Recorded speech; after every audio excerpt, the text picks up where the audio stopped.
The galaxy had a name for Earth. Not the name humans gave themselves. Not Earth, or Terra, or the Blue Marble. The Galactic Council, a coalition of 47 intelligent species spread across 11 star systems, called humanity's home world something far less flattering in their shared diplomatic tongue. Translated loosely into English, it meant the loud, wet rock. And honestly, most humans would have laughed at that. But in the year 2387, nobody was laughing anymore.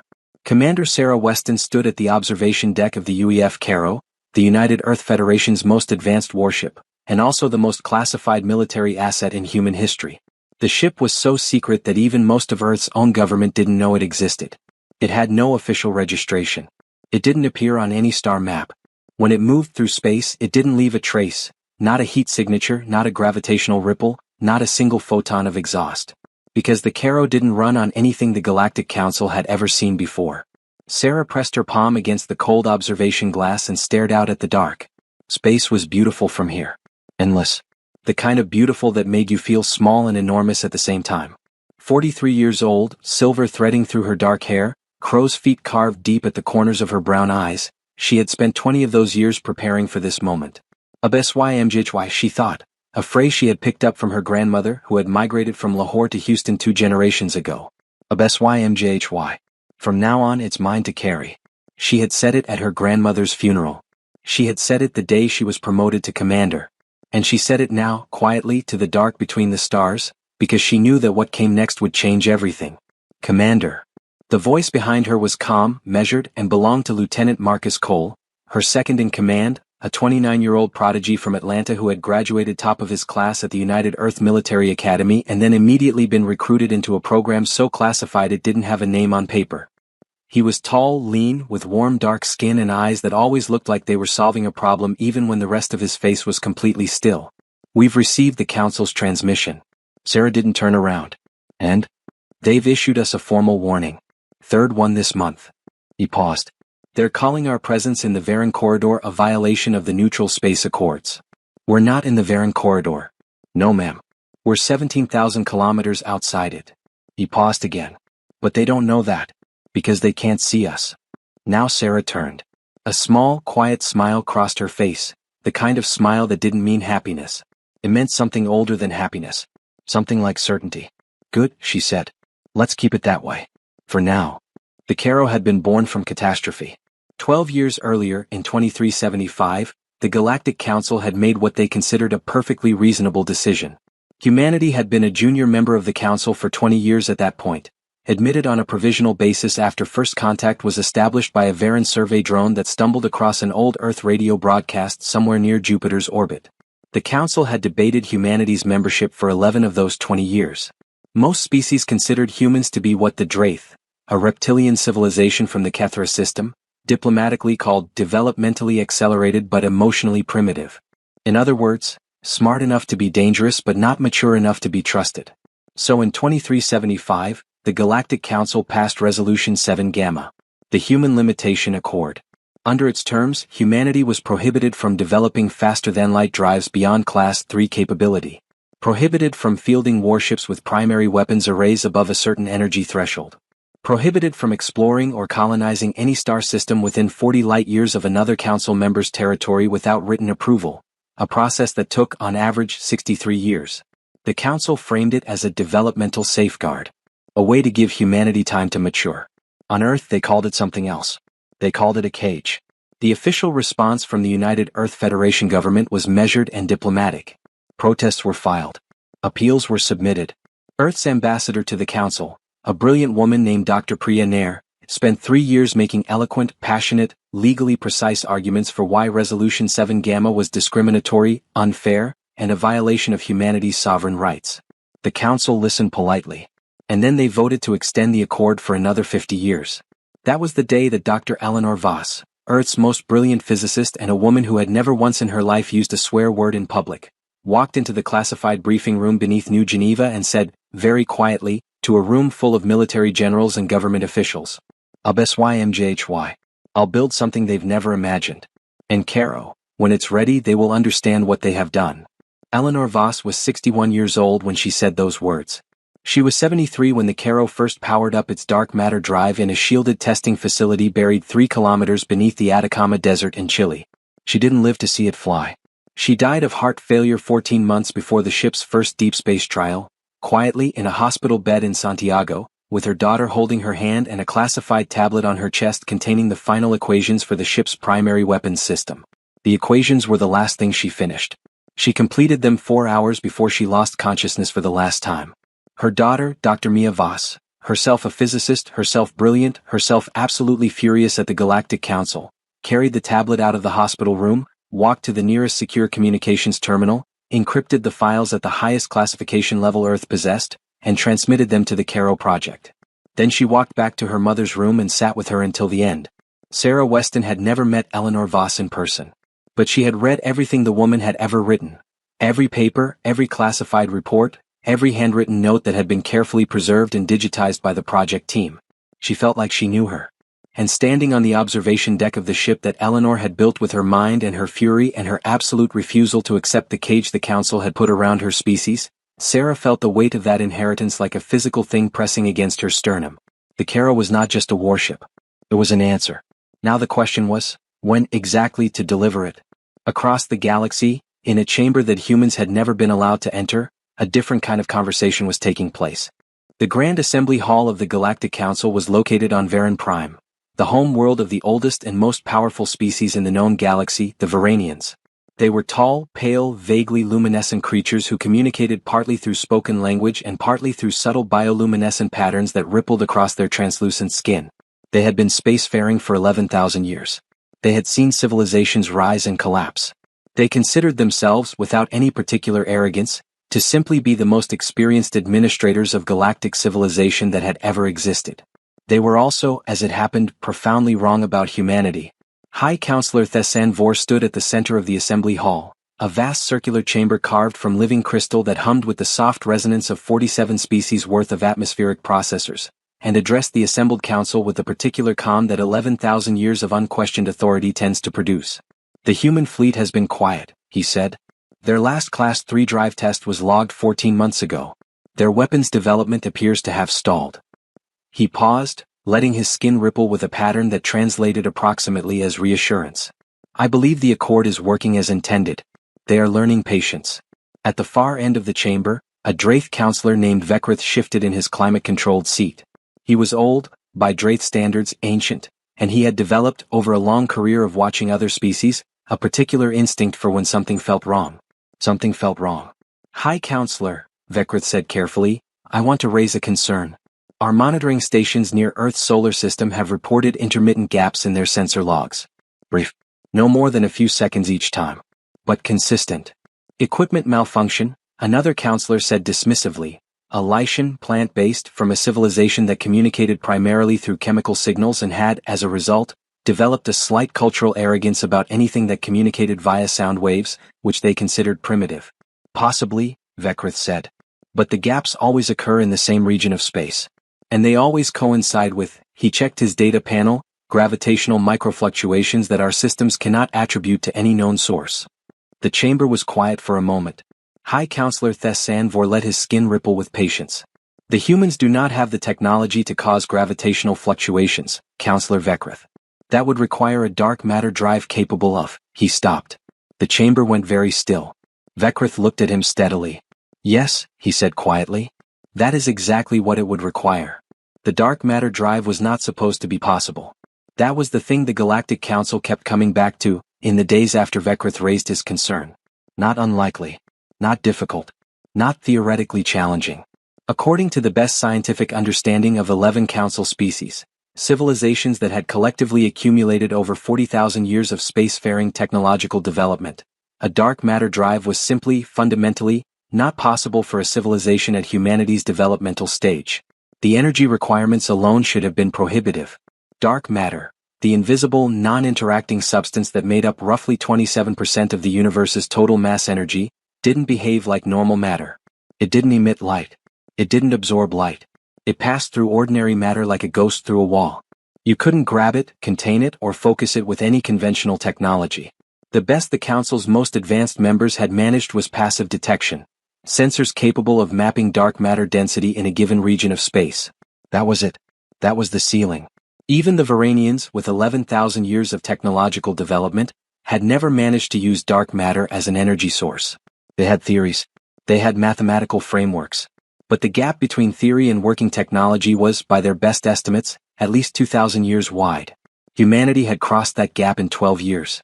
Dr. Mia Voss, sitting in her mother's old office at the Atacama facility, a cluttered room with white boards covering every wall and a photograph of Eleanor Voss as a young woman taped above the desk, could have explained how, if anyone had been clear to ask her.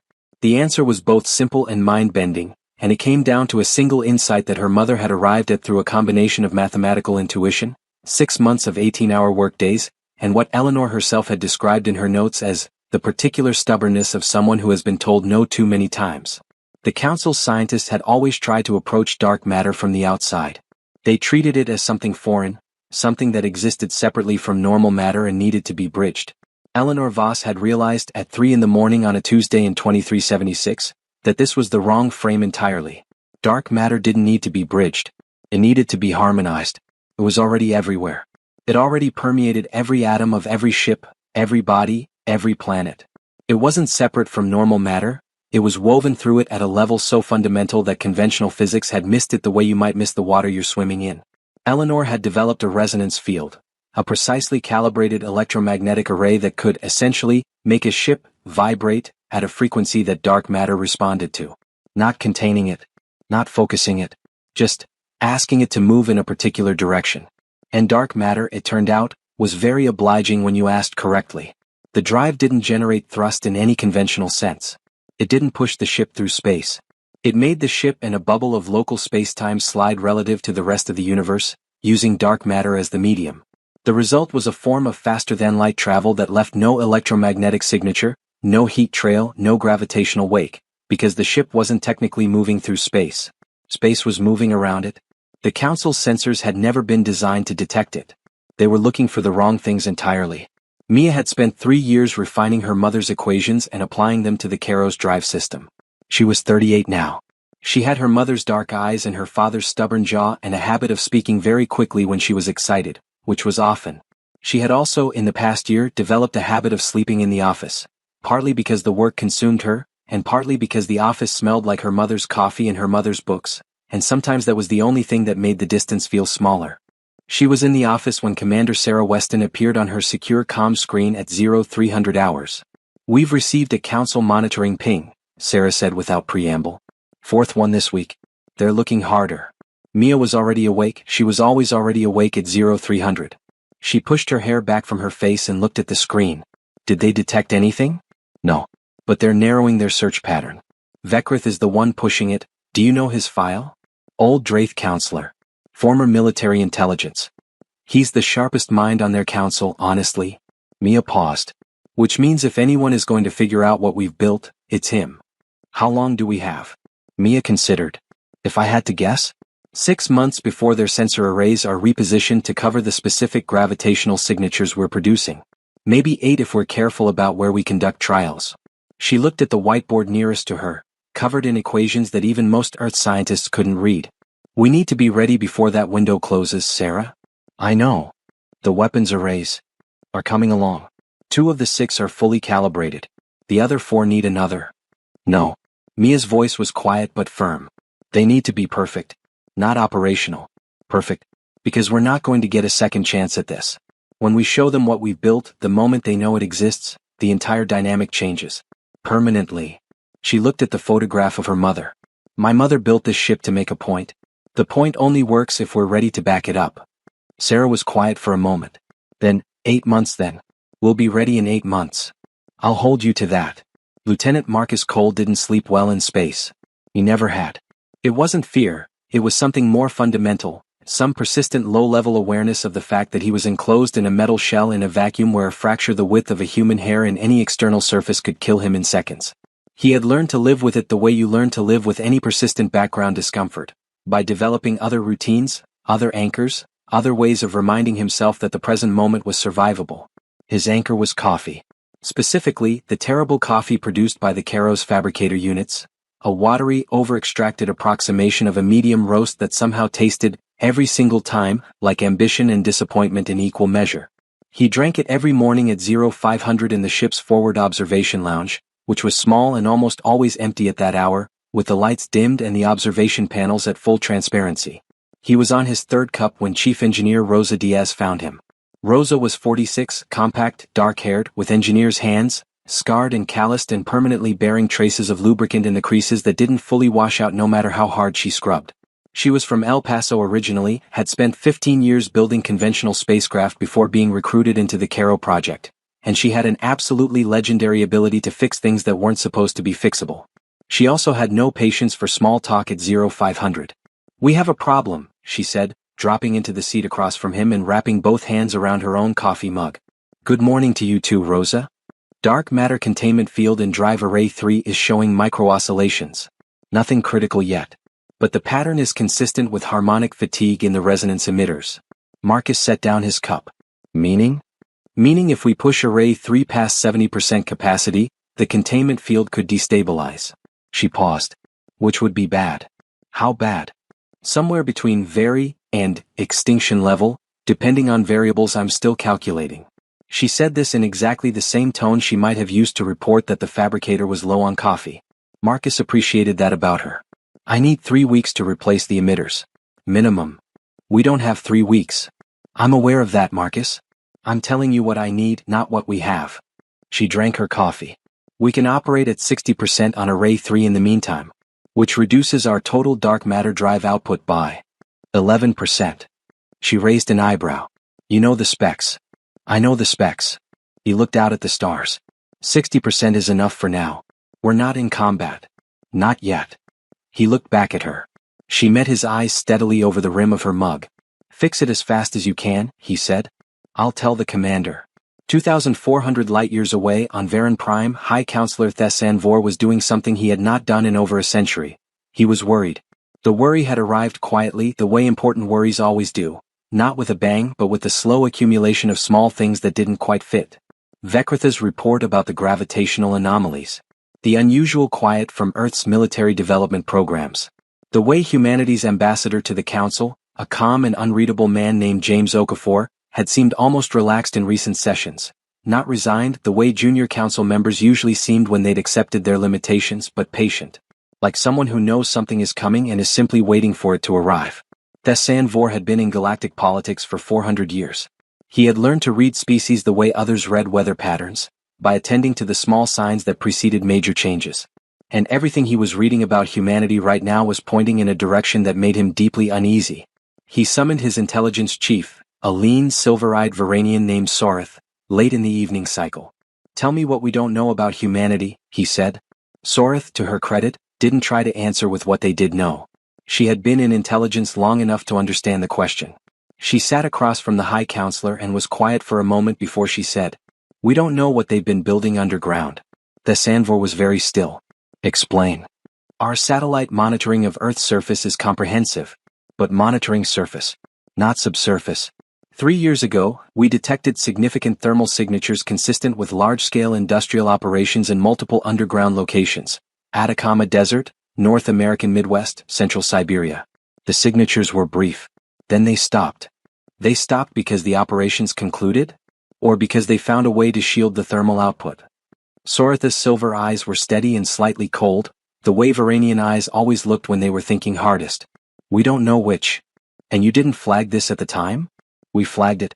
It was assessed as consistent with Earth's known geological survey programs and rated low priority." Pause. "That assessment may have been incorrect." Thessanvor looked out through the crystal walls of his office at the lights of Varan Prime's capital city, spreading across the valley below like scattered stars. "Get me everything," he said quietly. "Every sensor reading, every anomaly, every logged exception from every monitoring station in humanity's sector for the past 12 years. I want it all reviewed. Fresh eyes. No assumptions." Sorith stood. "And if we find something concerning?" He was quiet for a long moment. "Then we'll need to decide whether to act on it. And act quickly." He paused. "And I will need to ask myself a question I have not had to ask in a very long time." "What question, High Counselor?" He turned from the window. His skin rippled, a pattern that, in Varanian bioluminescent language, meant something that translated imperfectly but approximately as fear of being outpaced. whether we made a mistake. The Council's message arrived at Earth's diplomatic station above Luna at 0847 hours, Earth Standard Time, on a Thursday in March of 2387. Ambassador James Okafor received it in his office, a modest room that reflected his personality, which was to say, precise, undecorated, and deceptively simple. He was 55, Nigerian-American, with close-cropped gray hair and the particular stillness of someone who had spent 30 years in rooms where other people wanted to panic and had learned that the most powerful thing you could do in those rooms was simply not. He had been Earth's ambassador to the Galactic Council for 8 years. He was, by any fair assessment, the best diplomat humanity had ever produced. He read the message twice. Then he set it down on his desk and looked out the window at the gray curve of the moon below. The message was polite. Formally, bureaucratically, diplomatically polite, the kind of polite that the Council had perfected over millennia, where every word was chosen to maintain the veneer of civilized discourse while delivering a message that was, underneath the varnish, essentially a threat. The Council had formally requested that Earth submit to a comprehensive inspection of all military development programs under the terms of Resolution 7 Gamma. The inspection would be conducted by a joint Council team of 12 inspectors representing 5 species. It would cover all known Earth military facilities above and below surface. Earth had 60 days to respond with a schedule. Failure to comply would result in Earth's Provisional Council membership being suspended, all trade agreements being reviewed, and, here was the part that didn't appear in the polite language but was clearly implied, the possibility of coordinated member action to ensure compliance with the accord. In other words, do what we say or we show up with a fleet. Okafor picked up his secure communicator and placed a call that went through 4 encryption layers and 2 quantum relay stations before it reached its destination. They sent the inspection demand, he said when Sarah Weston's face appeared on the screen. Sarah was quiet for a moment. Then, how long? 60 days to respond. The inspection itself would begin approximately 30 days after that. So 90 days. Yes. Another silence. Sarah was doing math in her head, he could see it in her eyes, that particular distant focus. We need 8 months, she said finally. I know. Okafor looked at the moon. I'll stall. I'm good at stalling. James? Her voice was careful. If they figure out what we have before we're ready, they won't. He said it with a quietness that wasn't bravado. It was the quietness of someone who has prepared for every contingency and accepted every risk. I'll file a formal objection on procedural grounds. The Accord's inspection protocols require unanimous consent of the target species government, and Earth's parliament has never formally ratified that clause. It'll take them weeks just to process the challenge. Then I'll request a review committee. Then I'll submit counter-proposals. He paused. Every bureaucratic weapon at my disposal, Sarah. I promise you. How long can you buy us? He thought about it carefully. 4 months. Maybe 5. That's not 8. No, he agreed quietly. It's not. They looked at each other across the encrypted connection, 2 people who had dedicated decades of their lives to a single purpose, now facing the arithmetic of their situation with clear eyes. Then we build faster, Sarah said. The next 4 months aboard the Caro were the most intense of Marcus Cole's life, and that was saying something because his life had included a tour of duty on the Martian frontier, 2 classified combat missions that officially hadn't happened, and the time he'd had to personally reroute power from life support to the navigation array during a dark matter drive trial that had gone sideways in ways that Rosa Diaz still refused to discuss in detail. But those 4 months had a different quality. A pressure that wasn't external, it came from inside the ship, from the people inside it. 22 crew members, each of them the best in their field, each of them clearance level 7 or above, each of them fully aware of what was at stake. There was no fear in it, or rather, fear was there, but it was the kind that sharpens you rather than slows you. Rosa and her engineering team worked in rotating 20-hour shifts. The resonance emitters in Drive Array 3 were replaced, a process that involved manually accessing sections of the ship's inner hull that required 2 people working in pressurized suits in a crawlspace roughly the size of a large refrigerator, 4 hours at a time. Rosa did most of it herself. When Marcus asked why she didn't delegate it, she looked at him like he'd suggested she let someone else perform surgery on her own heart. Because if something goes wrong, I need to be the one who caused it, she said. And the one who fixes it. The weapons arrays were the other urgent project. The Caro carried 6 primary dark matter projection cannons, weapons that had no analog in any council member's arsenal. They didn't fire conventional energy beams or mass accelerators. They fired precisely focused dark matter resonance pulses, waves of harmonic energy tuned to interact with normal matter in a very specific and very devastating way. The physics were, Mia Voss had once explained to Marcus in a 45-minute briefing that he had understood about 60% of, conceptually straightforward. If dark matter could be made to resonate with normal matter at the right frequency, the energy transfer was catastrophic. Not in the sense of a conventional explosion, which released energy outward in all directions. In the sense of a targeted disruption, a resonance cascade that could selectively destabilize the molecular bonds in a specific object while leaving everything around it untouched. In practical terms, it meant the Caro could fire a weapon that would pass through conventional ship shielding, because shields were designed to stop energy in mass and dark matter resonance was neither, and disassemble a target at the molecular level from the inside out, without any visible beam or projectile. You couldn't see it coming. You couldn't shield against it. You couldn't detect it until it was already hitting you. The Council's warships, even the most advanced Varanian dreadnoughts, would have no defense. That wasn't bravado. It was physics. The moment that changed everything came not with a weapons firing, but with a miscalculation. It happened on a Tuesday. The Caro was conducting a standard dark matter drive calibration in a region of space roughly 40 light-years from Earth, safely outside any Council monitoring zone, or so they thought. Rosa had cleared drive Array 3 for full-capacity operation for the first time since the emitter replacement.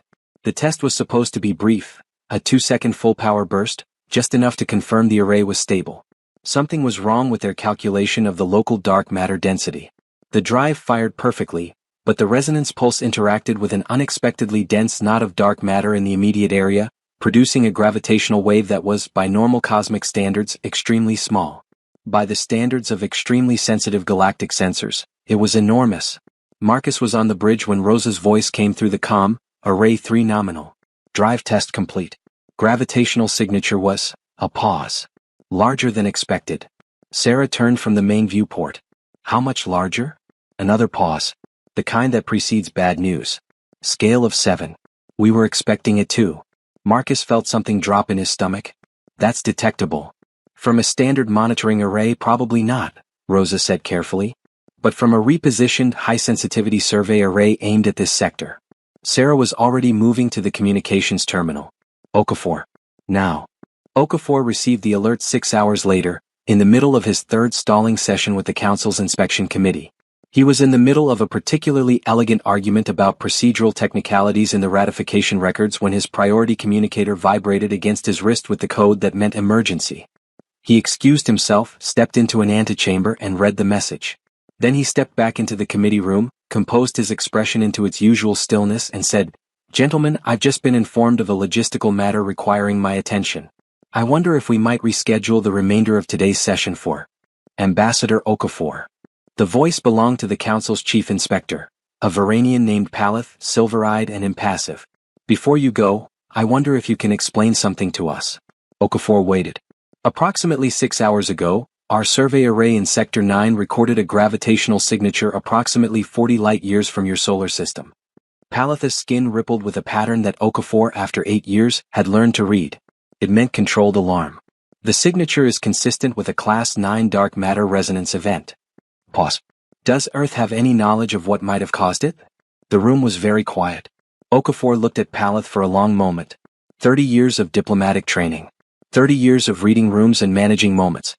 He looked at the inspector, and the inspector looked back, and in the silence between them was an entire world shifting on its axis. "I'll look into it," Okafor said calmly, "and get back to you." He walked out of the room at a perfectly measured pace, not hurried, not slow. Just a man going to attend to a logistical matter.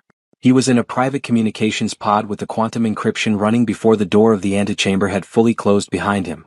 "They detected the pulse," he said the moment Sarah's face appeared. "We're out of time." Sarah Weston looked at him steadily. He could see behind her the bridge of the Caro. He could see Marcus Cole at his station, expression controlled. He could see Rosa Diaz on a secondary screen watching. "How long?" Sarah asked. "Days," Okafor said. "Maybe less. They'll be running analysis on that signature right now. When they understand what it means." He stopped. "Sarah, we need to decide." "Decide what?" "Whether we show them now on our terms." He paused. "Or whether we wait and let them find us on theirs." The silence lasted exactly 4 seconds. Sarah looked at Marcus. Marcus gave a small, steady nod. Sarah looked back at Okafor. "UBSYMJHY," she said quietly. "It's ours to deliver." Okafor closed his eyes for exactly 1 second. Then he opened them and straightened in his seat. "I'll prepare the transmission." The transmission was sent simultaneously to every member species of the Galactic Council, through official diplomatic channels, encrypted to the highest Earth standard, which, the Council would later discover, was considerably higher than any standard they had previously encountered from humanity. It was sent in the Council's official diplomatic language, translated perfectly, which surprised many Council members because Earth's translation technology had always been considered somewhat unreliable. It was also, they would note later, significantly more direct than any previous Earth diplomatic communication. Read. To the Galactic Council and its assembled member species, the United Earth Federation wishes to inform you that we have developed certain technologies that were not anticipated under the terms of Resolution 7 Gamma. We believe it is in the interest of all parties to address this matter openly and in good faith. We request a full session of the Council Assembly at your earliest convenience. Earth's Ambassador Okafor will attend in person. Additional representation will also be present. We look forward to a productive discussion. The phrase additional representation was doing a great deal of work in that final paragraph, and the Council's communications analysts flagged it immediately. Additional representation from Earth could mean many things: a scientific delegation, a military observer, additional diplomatic staff. The analysts ran through the possibilities and determined, based on Earth's history and capabilities, that it almost certainly meant one of the first two. They were wrong. The Council's Grand Assembly Hall on Varen Prime had seen many historic moments in its 3,000-year history. The signing of the original compact. The admission of the 7th, 8th, and 9th member species. The trial of Kethra, which had taken 11 years and reorganized the entire structure of galactic law. But nobody who was present on the day that the UEF Caro materialized above Varen Prime, arriving without warning from faster-than-light transit, visible suddenly and completely on every sensor array the planet possessed, all 400 meters of her, would ever argue that it wasn't the most singular moment in the Assembly Hall's history. Because no ship in history had ever simply appeared. Not like that. Not without a sensor trace, not without a gravity wake, not without the characteristic distortion that FTL travel produced. Every known FTL system announced itself. There was always a signature, always a ripple, always something. The Caro was just not there, and then she was. And she was enormous. 400 meters was not, in galactic terms, the largest warship ever built. The Varanian Grand Fleet's dreadnoughts were 600 meters long. The Drathas battle carriers ran to 8. But there was something about the Caro's silhouette that communicated, to every species in the Council fleet that scrambled to intercept her, something that pure size didn't capture. She was dark. Not just in color, though her hull absorbed light in a way that made her hard to look at directly, as though your eye kept sliding off her edges. Dark in the deeper sense that military officers from a dozen species felt before they could articulate why. She didn't have weapon ports in places where weapon ports were supposed to be. She didn't have the standard structural reinforcements that indicated conventional shield systems. The Varanian fleet admiral who arrived first in his own command vessel tried to get a sensor scan of her interior layout and got back nothing useful. Just a wall of quiet interference that his equipment registered simply as not applicable. Unidentified vessel. The Admiral broadcast on all frequencies in the Council's diplomatic language, using the formal challenge protocol that had been the same for 9,000 years. Identify yourself and state your intentions. There was a pause of approximately 5 seconds. Then a human voice, female, calm, accented in a way that Council translators identified as North American English, replied.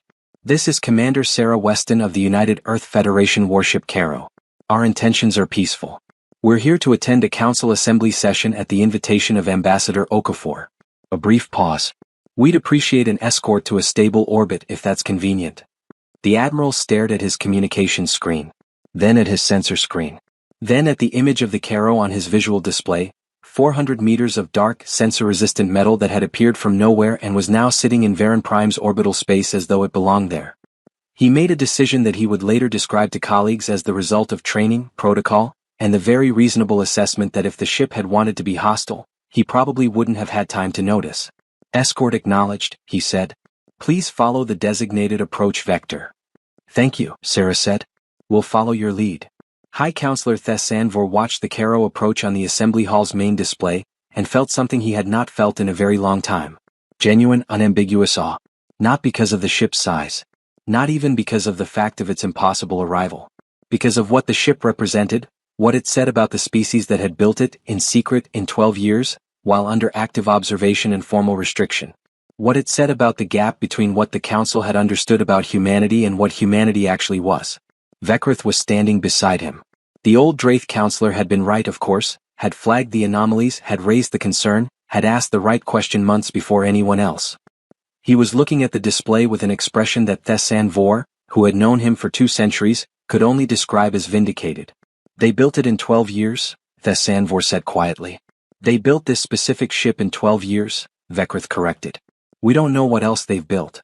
The words hung in the air of the assembly hall like a frequency that every species could feel in their own particular way, a vibration of implication. Thessanvor turned to his aide. Prepare the full assembly. Every member. In person or via secure link. He was quiet for a moment. And contact Ambassador Okafor. Tell him we're ready. The walk from the shuttle bay to the assembly hall on Varen Prime was 300 meters of pristine crystalline corridor, softly lit, precisely temperature controlled for each species' comfort. James Okafor had walked it 8 times in 8 years. He knew every meter of it. He walked it differently today. Today he walked it knowing that above the planet, in a stable orbit, sat 400 meters of the most advanced military technology in the known galaxy. Today he walked it as the representative of a species that had just quietly and completely changed the balance of power in the known universe. And today, for the first time in 8 years, he walked it without the particular weight that had settled on him the day Resolution 7 Gamma passed. The weight of someone who must speak with dignity on behalf of people who have been told they don't yet merit full dignity. The weight was still there. It had just changed its nature. It was no longer the weight of suppressed anger. It was the weight of enormous responsibility. He entered the assembly hall. 47 species looked at him. Some through eyes, some through sensory organs that served the same function in diverse anatomies. The room was the fullest it had ever been for a session in Okafor's tenure. Even the Lishanians, plant-based, usually sedentary, rarely attending in person, had sent physical representatives. Okafor walked to Earth's designated position. He sat down. He placed his hands flat on the table in front of him, one of his habitual gestures of groundedness, and looked at High Counselor Thessanvor. Thank you for convening so quickly, he said. His voice was exactly as it always was, measured, warm, precise. As though nothing unusual was happening. As though there wasn't, at that very moment, a human warship of impossible specification sitting in orbit above this chamber. I believe we have a few things to discuss. Thessanvor looked at him for a long moment. His skin rippled, a pattern that Okafor had never seen before in all his years of reading Varanian bioluminescent language. He had to think carefully to interpret it. It meant something like, I was wrong and I am beginning to understand how wrong. Yes, Ambassador, Thessanvor said quietly. I believe we do. The first question came from the Draith block. Vekrith himself stood, a courtesy in Draith culture, standing to indicate that a question was asked in genuine inquiry rather than challenge, and addressed Okafor directly. Ambassador. The vessel in our orbit, the Caro. How many of this class exist? The assembly hall went very quiet. It was, everyone understood, the question that mattered most. One ship was a demonstration. A fleet was a paradigm shift. Okafor looked at Vekrith steadily. That information is classified under United Earth Federation national security protocols, he said calmly. What I can tell you is that the Caro is fully operational and here today to represent Earth's position in this discussion. It was, diplomatically, a perfect non-answer. It confirmed nothing while denying nothing. And in the silence that followed, every council member was doing exactly the calculation Okafor had intended them to do. We don't know how many there are.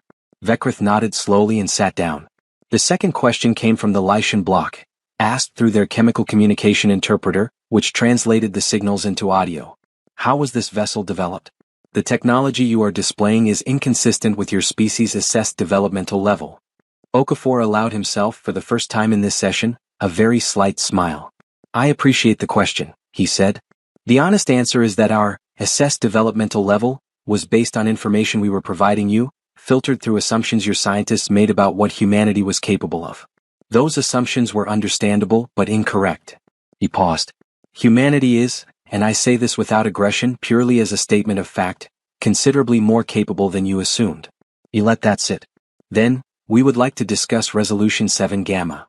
Above the planet, on the bridge of the Caro, Sarah Weston was monitoring the assembly session through Okafor's encrypted feed and managing, simultaneously, a tense standoff with the Varanian fleet. There were 23 Varanian warships in orbit around Varen Prime when the Caro arrived. Standard planetary defense configuration. They had positioned themselves in a loose perimeter around Earth's ship. Not quite an encirclement, not quite a threat. More of a presence. A reminder. Sarah had acknowledged their presence with a brief, polite communication and then done nothing. Because doing nothing was the correct tactical choice. The Caro's passive sensor array was mapping every ship in that perimeter in real time. their shield configurations, their weapon charge states, their engine signatures. If any of them made an aggressive move, the Karo would know about it well before any weapon was brought to bear. And if they had known what the Karo's weapons could do to their ships, well, that was part of what today was about. Marcus Cole was at his station monitoring the perimeter fleet. He looked calm. He was genuinely calm, or rather he had entered the particular state that experienced military officers develop when danger is real and present but the action required is stillness rather than movement. Every part of his training said, observe, assess, wait. So he was observing, assessing, and waiting. Rosa Diaz was in engineering, running the dark matter drive at standby, which meant it was fully charged and capable of taking them to FTL in approximately 6 seconds if needed. She had also, quietly and without being asked, run a full diagnostic on the weapons arrays. They were ready. She hadn't said that to anyone, but they were ready.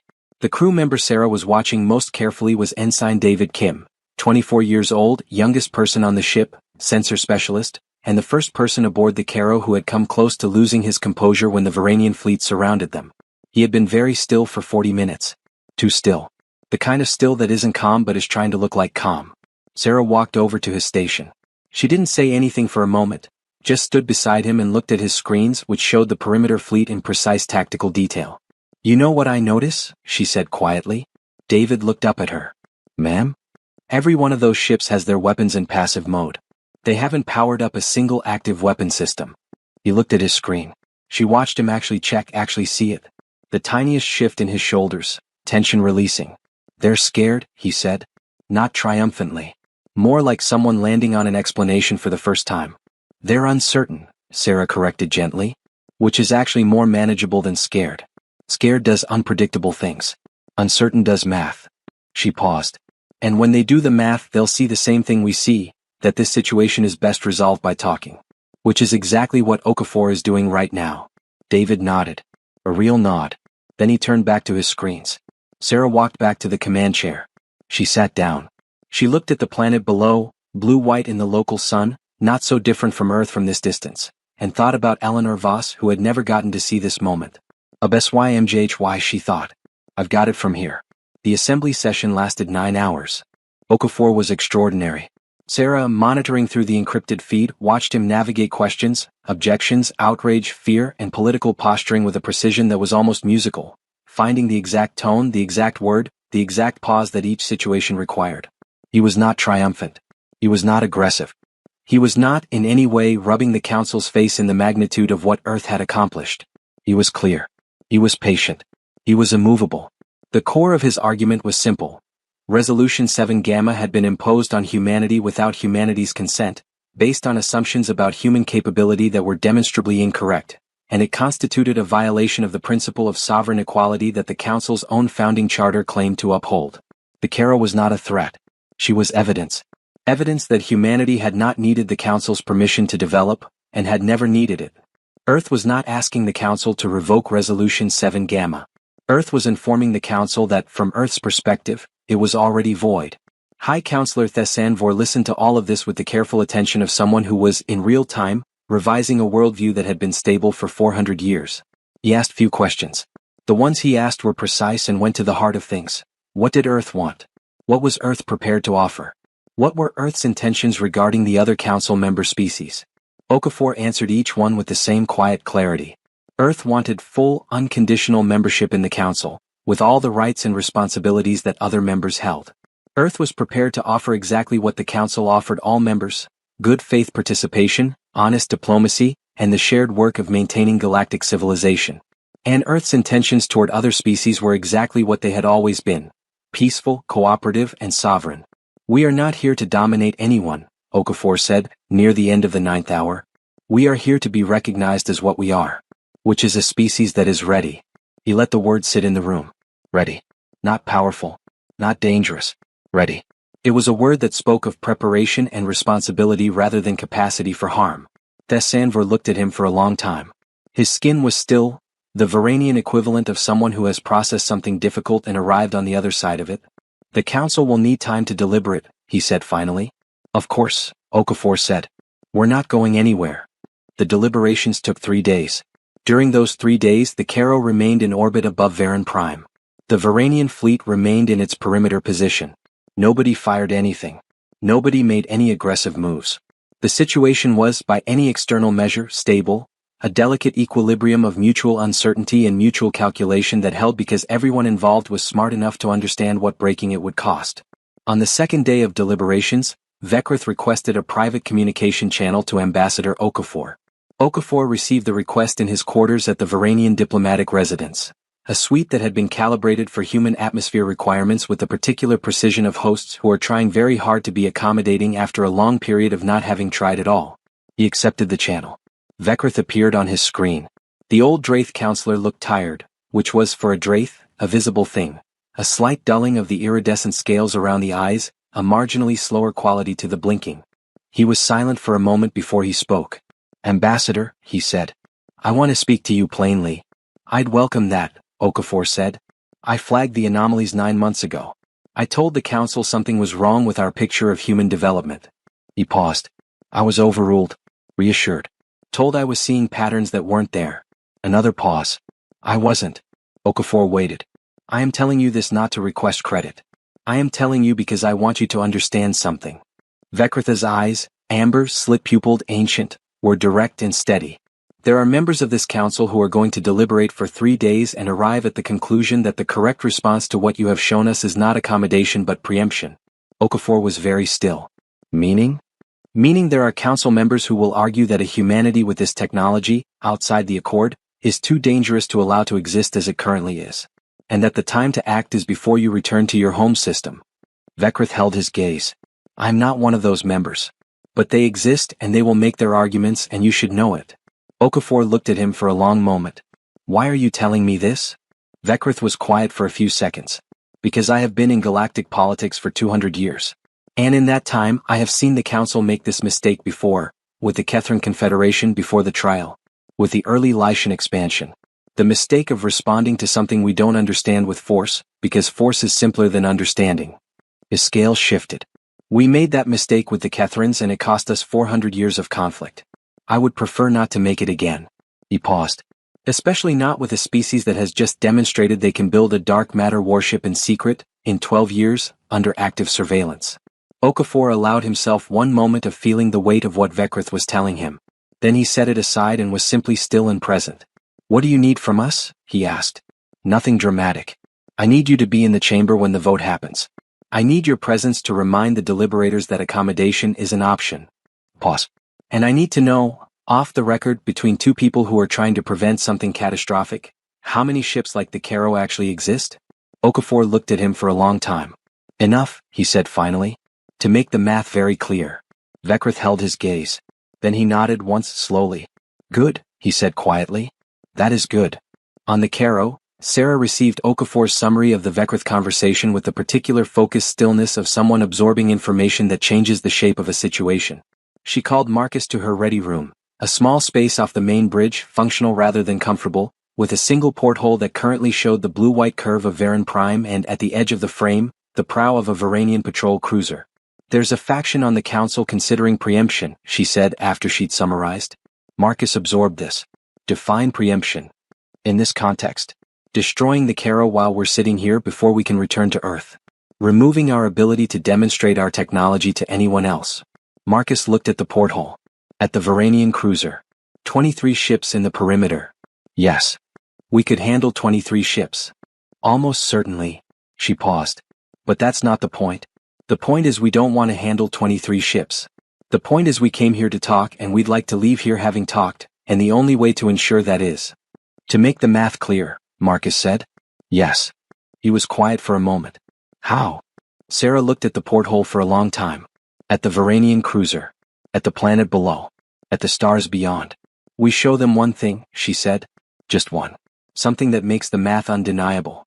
Something that doesn't hurt anyone but makes it absolutely clear that the answer to, should we attack the Caro, is no." Marcus thought about it.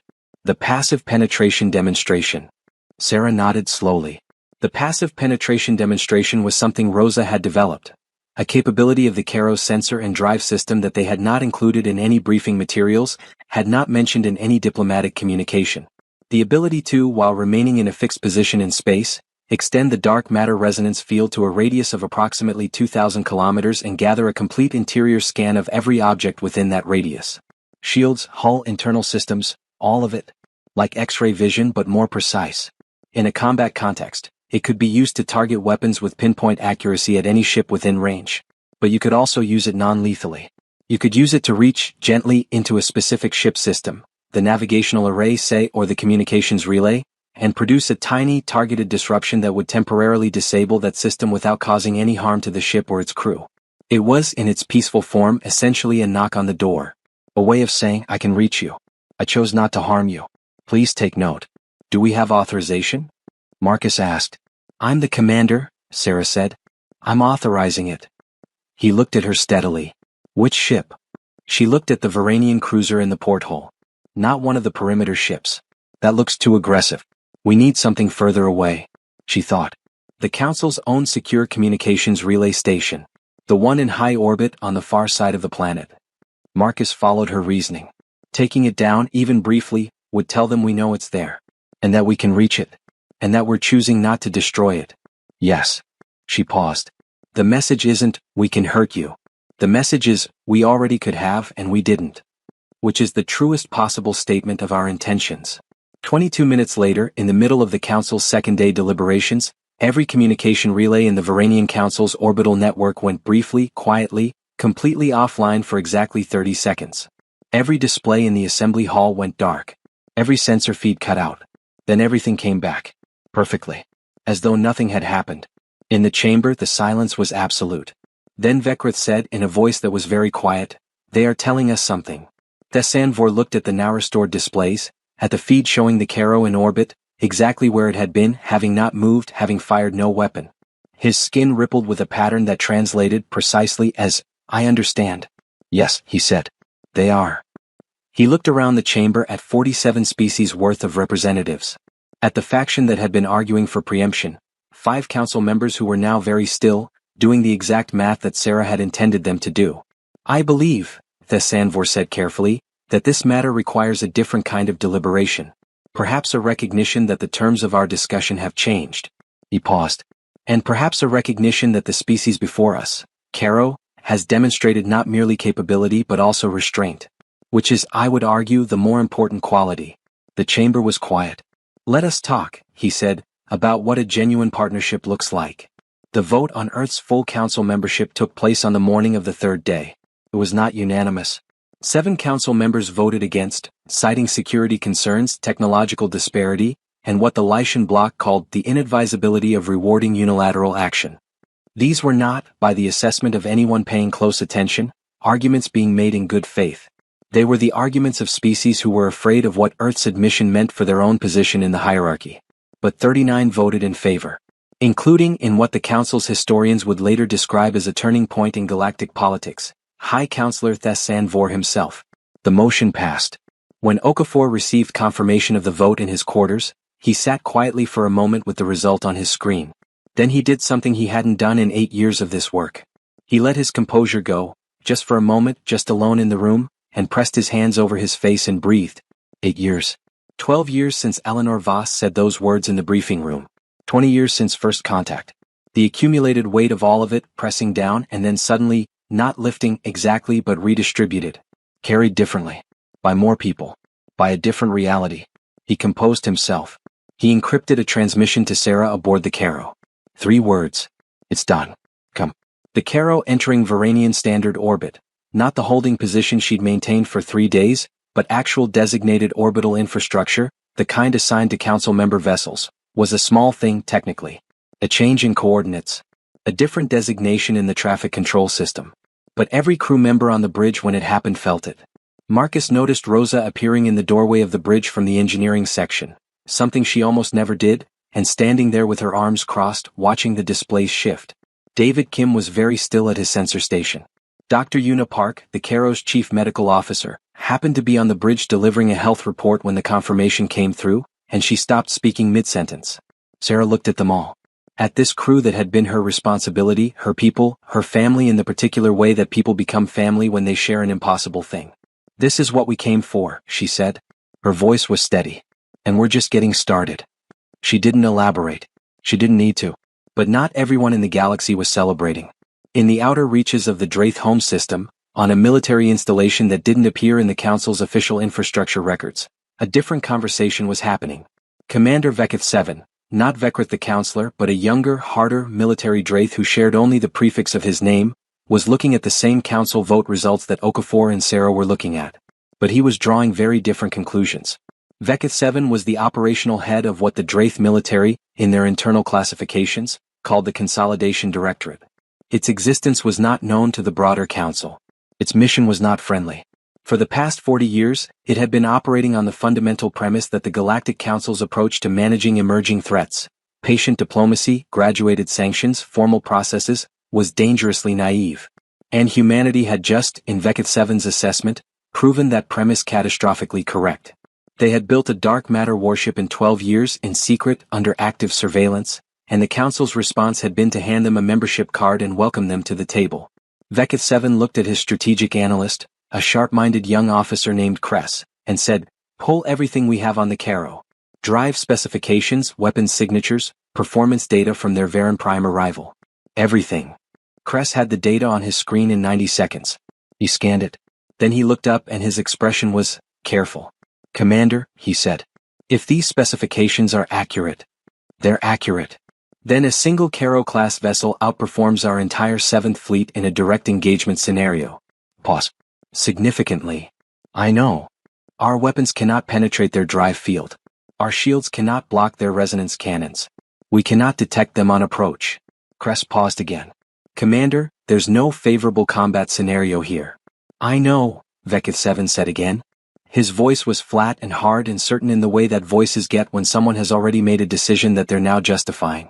"Which is why we don't engage them directly." He looked at the strategic display. "We engage them where they're vulnerable." Kress waited. "They have dark matter technology. But they've had it for 12 years, maybe slightly more. They haven't had time to scale it." He paused. "The Caro is their best ship. Their most capable. Which means they don't have many of her. Maybe a handful. Maybe less." He looked at Kress. "A species with a handful of extraordinary ships but a conventional supporting fleet has an extraordinary weakness, the supporting fleet." Kress was quiet for a moment. "You're talking about Earth itself." "I'm talking about everything around Earth. The orbital infrastructure. The colony stations. The civilian shipping lanes. You don't need to fight the Caro if you can make Earth bleed everywhere else. You let that sit. And if Earth responds by sending the Caro to protect those assets, spread thin, then you've turned their greatest strength into a logistics problem." The room was quiet. Kress looked at his commander. "Sir, this is a plan for war with a new Council member. If the Council finds out." "The Council," Vekith 7 said quietly, "doesn't find out." Neither Sarah nor Okafor knew that conversation had taken place. But Vekrith did.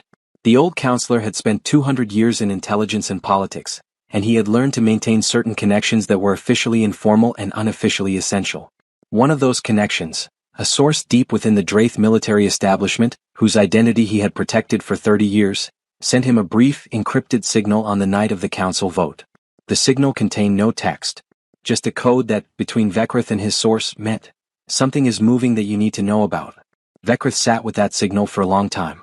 He thought about his conversation with Okafor. About the Caro sitting in orbit. About the vote that had just passed. About the faction that had voted against. Then he picked up his communicator and placed a call to a channel that he had never used before. A direct line that had been established quietly during the 3 days of deliberation for communication between the Council's oldest member and Earth's new senior representative.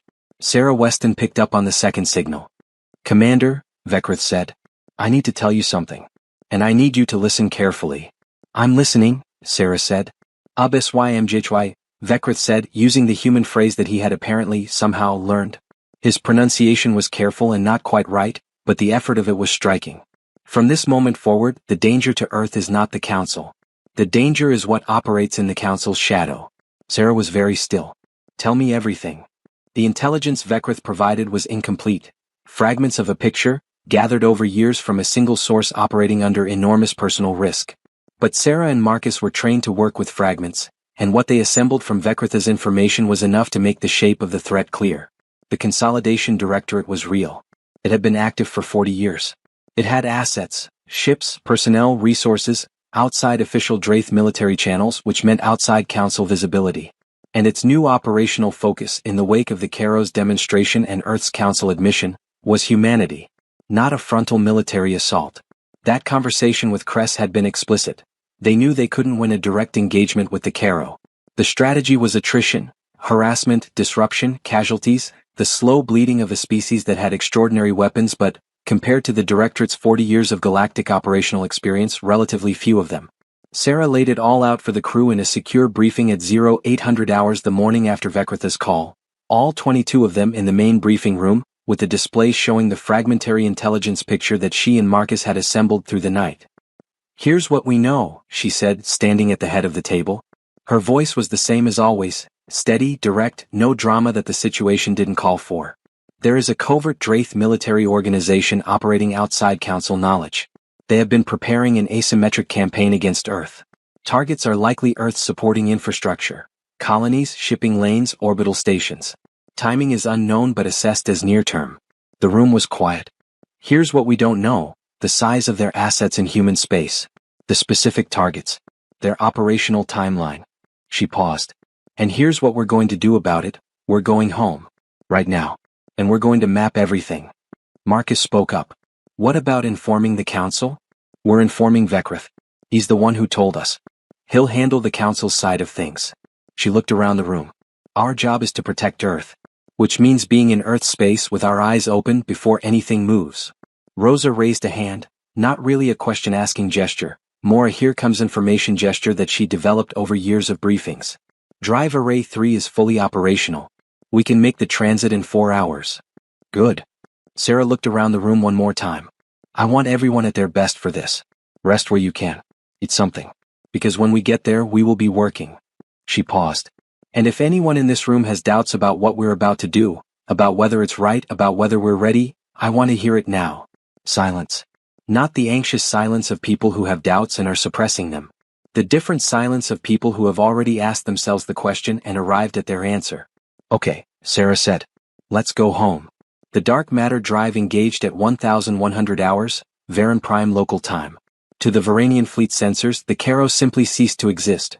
One moment present on every detection array, the next moment gone with no trace, no wake, no residual signature.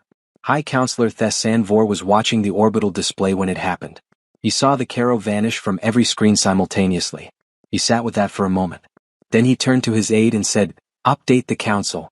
Humanity's warship has departed for home space." Pause. "And add a note to the session record." "What note, High Counselor?" He thought about it for a moment. About 12 years of secret development. About Eleanor Voss, whose name he had learned in the past 3 days and whose work he had been studying since. About Caro, the word that Sarah Weston had used in a transmission that the Council signals team had intercepted and translated and brought to him with a query about its meaning. About what it meant to underestimate something because you assumed you understood its limits. Note that the Council's official position on the limits of human technological capability has been comprehensively revised, he said. And that this revision should be treated as a standing reminder about the assumptions we make about species we have not taken the time to fully know. Earth's solar system, in the 3 days the Caro had been at Varan Prime, had been going through its own upheaval. News of the Caro's arrival above Varan Prime had not officially been public. But things that significant are very hard to contain, and within 18 hours of the Caro's departure from Varan Prime, fragments of what had happened were circulating in Earth's news networks. Unclear fragments, imprecise fragments, but fragments that carried the essential truth. Humanity had built something extraordinary, had taken it to the center of galactic politics, and had won. The reaction on Earth was complicated. There was pride. Enormous, raw, species-level pride of the kind that only comes from a moment when everything you've been told about your own limitations turns out to be wrong. There were crowds and cities. There was a particular quality to the public mood that Sarah, watching the news feeds that reached the Caro on its transit home, recognized as something like relief. The relief of a people who had been carrying a diminishment for a generation and were now, for the first time, setting it down. But there was also fear. Some of it rational. What happens now? What does galactic politics look like with a humanity that has this capability? Who else might respond the way the Directorate was apparently planning to respond? And some of it less rational but entirely human, the fear of success. The fear of what it means to step fully into your own power when you've spent 20 years being told you weren't ready. Dr. Una Park, in the Caro's small medical bay, had been monitoring crew psychological health throughout the mission, part of her official role, and something she took seriously as both a physician and someone who cared about the 22 people she lived and worked with in this metal shell. She found Sarah in the observation lounge at 2200 hours during the transit home, sitting in the dark with the observation panels at full transparency, looking at the stars. Can't sleep? Yuna asked. Could but didn't. Sarah looked at the stars. Too much going on up here. She touched her temple. Yuna sat down across from her. She was quiet for a moment, the kind of silence that isn't absence but is the presence of someone who is genuinely attentive. What's up there? She asked. Sarah was quiet for a moment. Eleanor Voss, she said finally. I keep thinking about Eleanor. About the fact that she built all of this, laid the theoretical foundation for every system on this ship, and didn't live to see it fly. She paused. I want to do right by that. By her. By every person who put something into this that they didn't live to see come back. Do you think you have? Yuna asked. I think today was a beginning. Sarah looked at the stars. I think there's a long way to go. There usually is, Yuna said. They sat together in the dark for a while, in the silence that happens between people who have been through something and don't need to name it. The Caro dropped out of dark matter drive at 0342 hours Earth Standard Time, inside Earth's solar system, at a point roughly parallel to the orbit of Saturn. They had been gone 9 days.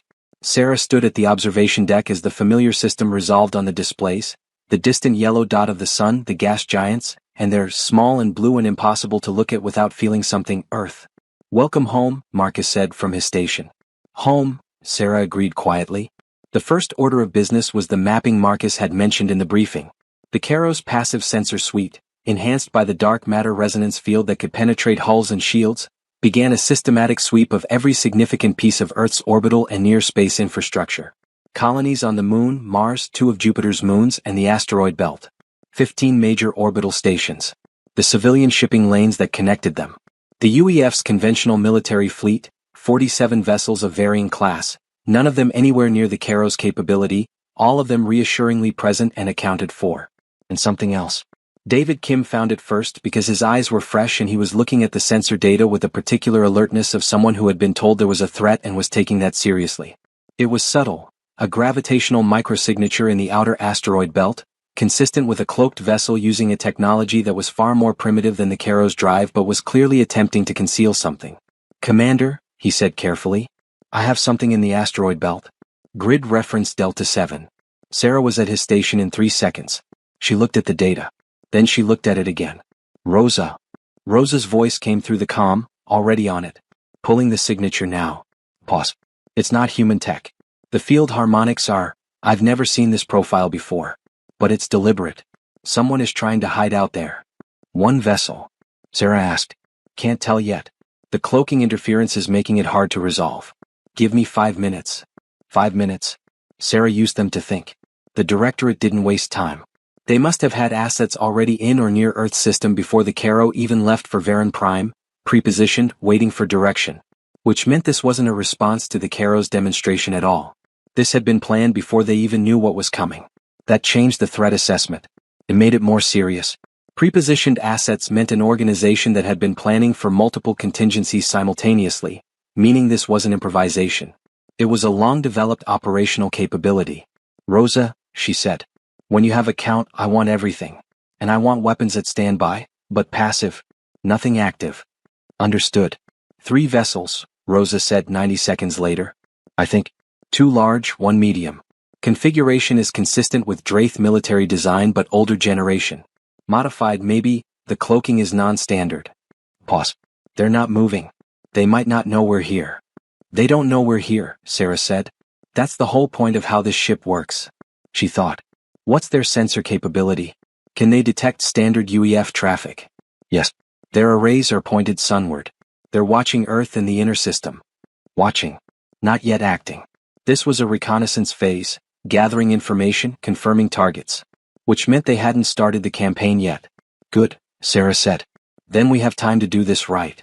She looked at Marcus. He was already anticipating the question. We tell Okafor, he said.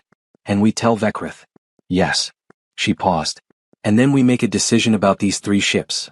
The decision she was referring to was the one that would keep her up for the next 12 hours. The easy answer, the militarily clean answer, was to remove the threat. 3 older model cloaked vessels against the Caro wasn't a fight, it was an arithmetic problem, and the arithmetic was very simple. But Sarah had not come this far, had not been part of the team that built this ship, to use it as an easy answer. The Caro was a demonstration of what humanity could do. And the most important thing it needed to demonstrate in this particular moment was the same thing Okafor had said in the assembly hall. They could choose restraint. Destroying 3 Draith vessels, even hostile ones, even ones that were clearly prepositioned for an attack on Earth, without warning, without the Council's knowledge, would change the story. It would turn a story about a species that had built something extraordinary and used it with wisdom into a story about a species that had built something terrifying and used it unilaterally. And that story would justify every fear that the 7 who had voted against Earth's membership had expressed. The hard answer, the slower, more complex, more uncertain answer, was to expose them. To make what the Directorate was doing visible to the Council. To force the rogue operation into the light, where it could be dealt with by the mechanisms of galactic law rather than the certainty of the Caro's weapons. The risk of the hard answer was that it gave the Directorate time. Time to act, time to move, time to warn their people. Time for something to go wrong. Sarah sat with both answers for a long time. Then she thought about Eleanor Voss. About the equations on the tablet that Mia had carried out of the hospital room. About the fact that Eleanor had built weapons but had never, in any document Sarah had read, expressed anything but the hope that they would never be used in anger. That they would be enough, just existing, just being known to exist, to make the world that required their use impossible. A BSYMJHY, Sarah thought. My responsibility. My choice. We expose them, she told Marcus at 0600 hours. No weapons. We go to Okafor, we go to Veckrith, we put the Directorate in front of the Council before they can act. She paused. We trust the process. Marcus looked at her steadily. And if the process moves too slowly and they hit something before we can stop them? It was a fair question. The fairest possible question. She met his eyes. Then we deal with it, she said. And we protect what needs protecting. But we try the right thing first. He held her gaze for a moment. Then he nodded. I'll prep the communications package, he said. The timing was the thing nobody could have perfectly calculated. Veckrith received the communications package at 1100 hours his local time. He was already in motion. His source inside the Draith military had sent a second signal, more urgent, indicating that the Directorate's operation had a specific timeline. He forwarded the Caro sensor data on the 3 vessels to the Council's emergency session immediately, simultaneously activating the formal process for declaring a rogue military operation in violation of Council law. The process took time. Galactic bureaucracy, even in an emergency, takes time. The Directorate moved at 1347 hours. Not with the 3 vessels in the asteroid belt. Those stayed cloaked, passive, continuing their reconnaissance, unaware they'd been found. The attack came from a different direction entirely. A 4th vessel that none of them had detected, smaller, faster, that had been holding position in the outer system's heliopause, the very edge of the solar system's protective bubble, for what later analysis would suggest had been 6 weeks. Its target was Lunar Station 7, one of the 15 major orbital stations, home to 1,200 people and the site of Earth's primary dark matter research facility. The facility where Mia Voss worked. The attack was not a dark matter weapon. It was conventional, a high-yield kinetic impactor, the kind of weapon that is difficult to defend against because it is physically simple. A dense mass, accelerated to a significant fraction of light speed, aimed at a target. The kinetic impactor required no advanced technology to work. It was fast, it was cheap compared to advanced weapon systems, and it was absolutely lethal against anything that wasn't specifically designed to stop it. Lunar Station 7's conventional defense system detected it at 17 seconds to impact. Not enough time. The Caro detected it at 22 seconds. Sarah was at her command station when the alert came in. She looked at the trajectory on the display, the incoming mass, the target, the intersection point, and did the math in approximately 1.5 seconds. Weapons active, she said. Not loudly. Not dramatically. Rosa, I need dark matter resonance on the incoming object. Now. Already charging, Rosa said. She had been watching the same displays, had read the same situation. Resonance at 40%. Fire at 60, Sarah said. We don't need full power to stop it. We need precision. 60% in 4 seconds. 4 seconds. Sarah watched the display. 1,200 people on Lunar Station 7. Mia Voss, who had carried her mother's equations out of a hospital room and given them to the world. And an incoming kinetic impactor that was, by the physics of the situation, going to arrive in approximately 15 seconds. 4 seconds. Then the resonance cannon fired. There was no visible beam. No flash. No dramatic visual cue. The dark matter resonance pulse traveled at what could be described loosely as the speed of dark matter interaction, which was to say, effectively instantaneous at this range. It hit the incoming kinetic impactor and did what dark matter resonance did to normal matter at the right frequency. It came apart. Not in an explosion, in a silent, instantaneous disassembly, the dense mass reducing to a diffuse cloud of particles that dispersed harmlessly in the space between the outer planets and the moon. 12 seconds before impact. David Kim was looking at his display with an expression that Sarah couldn't fully read. Something between awe and relief and the particular quality that comes from being present at a moment you know you'll remember for the rest of your life. Target destroyed, he said quietly. Get me the fourth vessel's position, Sarah said immediately. It's still out there. The fourth vessel tried to run. It was the right instinct, or rather, the right instinct for a vessel that believed it might escape. The problem with that belief was that it was based on the assumption that the Caro needed to detect the vessel before pursuing it. The Caro's resonance sensors had already painted the fourth vessel's position the moment it fired, and the dark matter drive made the question of pursuit purely academic. It took the Caro 11 seconds to intercept. Sarah had made her decision about weapons before the pursuit began. She would disable, not destroy. The fourth vessel, and everyone on it, was evidence. Evidence of the Directorate's operation, of the pre-planned attack, of the covert program that the Council needed to see in full. Rosa fired a precision resonance pulse that targeted the fourth vessel's drive systems only. The ship went dark, not destroyed, just offline, drifting in the outer system with its crew alive and its data banks intact. Vessel disabled, Rosa said. Life signs confirmed on board. 14 crew. Good. Sarah looked at Marcus. Get me a secure line to Okafor. And prepare a boarding request to coordinate with Council forces. She paused. We do this by the book. By the book, he confirmed. At Lunar Station 7, the 1200 residents had experienced 17 seconds of automated emergency alerts and then, with no apparent cause, the alerts had stopped. No impact. No damage. No explanation. In the research facility, Mia Voss had been at her workstation when the alarms went off. She had done exactly what the emergency protocol said, secured her workstation, moved to the shelter designation, and then sat in the shelter for 4 minutes before the all-clear came. She had no way of knowing from inside the shelter what had happened. She had no way of knowing that the thing that had nearly killed her had been stopped 12 seconds before it arrived, by a weapon her mother had theorized and she had helped build, fired by a woman she knew and trusted. She found out 20 minutes later, when Sarah's face appeared on her secure screen. The station's safe, Sarah said. We had a situation. It's resolved. But I need to tell you what happened because it's going to be public very soon and I wanted you to hear it from me first. Mia listened.